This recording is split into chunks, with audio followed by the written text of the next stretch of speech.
Pemerintah Desa Cibatu resmi membangun dan mengoperasikan fasilitas pembakaran sampah untuk mengatasi persoalan sampah.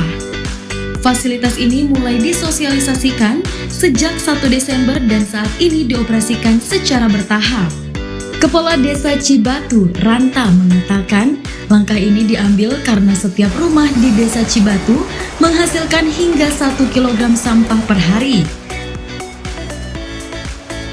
Jika tidak dikelola dengan baik, kondisi ini berpotensi mencemari lingkungan dan mengganggu kesehatan masyarakat. Saat ini layanan pembakaran sampah masih difokuskan untuk warga Dusun 3 guna mengukur kapasitas dan kecepatan pembakaran sebelum diperluas ke wilayah lain.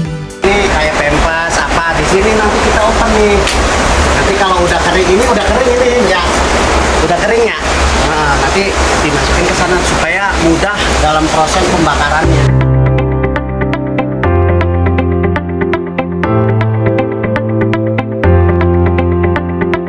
Memang dari awal saya PJ punya gagasan berbicara dengan Pak Camat waktu itu, dengan Pak Camat Dahlan ya, waktu itu camatnya dia, gimana Pak solusinya menanggapi masalah persoalan yang ada di wilayah kita, khususnya penanganan sampah. Caranya seperti apa? Akhirnya kita ngobrol-ngobrol, tergagas, gimana caranya kalau seandainya kita membuat, kita memang sudah berkali-kali yang dicoba dari drum pertamanya kita buat, ternyata tidak efektif, ya kan, sehingga kita gimana caranya supaya sampah ini betul-betul kita teratasi di internal kita dulu, nggak usah luas dulu lah di dalam satu RT dulu, gimana kekurangan apa saja kekurangan supaya masyarakat itu bebas dari yang namanya mungkin sampah-sampah yang selama ini kita semua masyarakat itu produksi sampah rata-rata ya mungkin bisa menghasilkan sampah baik organik maupun non-organik ya mungkin antara 8 on sampai 1 kilo umpamanya, sehingga kapasitas kita mungkin kalau seandainya kita tidak tangani saya akan seperti apa sampah ini. Sementara mungkin fasilitas ini mampu mengolah 1 hingga 2 ton sampah per hari.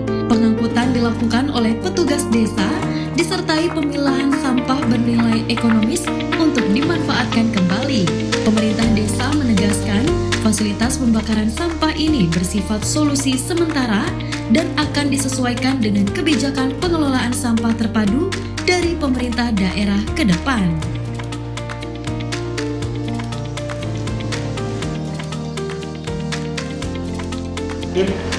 kalau seandainya kita tidak bisa dimanfaatkan, hanya memindahkan masalah dari masalah yang satu ke masalah yang lain atau dari tempat yang satu ke tempat yang lain, sehingga kita berpikir gimana caranya sampah ini supaya betul-betul intinya bisa bukan jadi persoalan, bisa jadi penghasilan ekonomi masyarakat kita. Mungkin di situ ada sampah organik, ada sampah non-organik juga, mungkin ada yang ekonomis, contoh mungkin kayak plastik, umpamanya ada juga kayak botol-botol dan lain sebagainya.